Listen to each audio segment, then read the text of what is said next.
Erin Challoner is a roller coaster aficionado who has you've ridden the Ultimate many times. Now look, once upon a time, I did like a roller coaster. I can't imagine you like roller coasters. Why would you say that?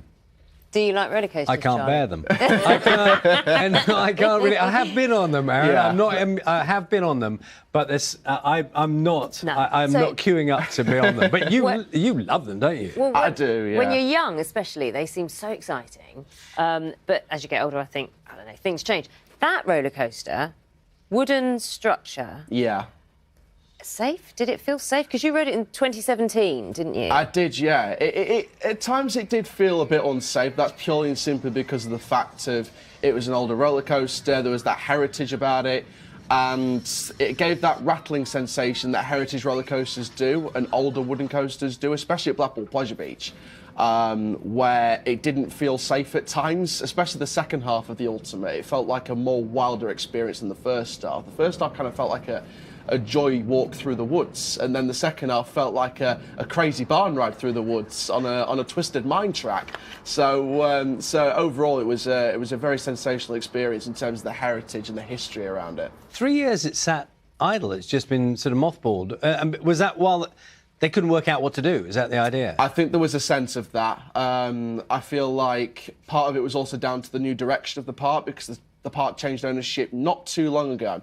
So I think the new direction of the park was more geared towards the family and the children's market, which, you know, it's good. Every park's got their own style, their target audience, and I feel like Lightwater Valley wants to change their direction under the Brighton Pier group, and the Ultimate, as well as Raptor Attack and a couple of other thrill rides, didn't really feel part of the direction. Is the reality that like everything else, the thrill rides have just got bigger, faster, better, and some of these older rides, which have nostalgia, as you say, can't really compete on it's not a level playing field, is it? Yeah, I think we have to go back to the Corkscrew when that closed in 2008 at Alton Towers, and you look how... I remember the Corkscrew. I remember the BBC News report on the final day with Coaster Force there in Ugland on the last day, and I think it was that story again of how rides just got bigger, taller, faster, the technology's improved over time, and I think that everything seems to run its course. You know, look at Nemesis and how it's getting a massive refurbishment this year, ready for reopening next year, and how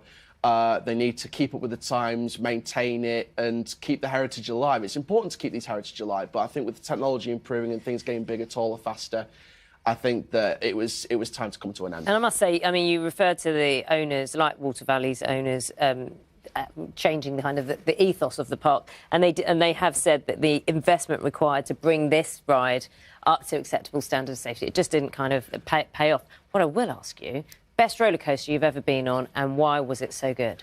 Oh, there's a couple that are sort of tying at number one for me, but I think it always has to be Wicker Man at Alton Towers. I think Nemesis may go back to number one. What is Wicker Man like? I have no idea what it's like. Wicker Man is based on this ritual and feeding the flames to this big wooden statue, and this wooden roller coaster manufactured by a wonderful company called Great Coasters International, also known as GCI.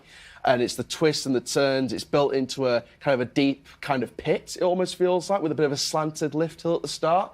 And the fact this replaced the Flume, it was another heritage ride, and sort of keeping the history of that particular area alive. I think that Wicker Man kind of stands the test of time for this kind of generation as the kind of ride of its era.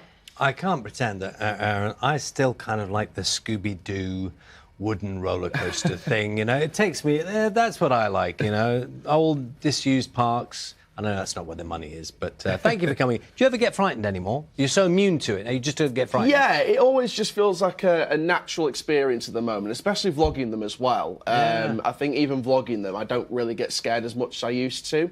And I think that just comes with experience. Do you miss not screaming?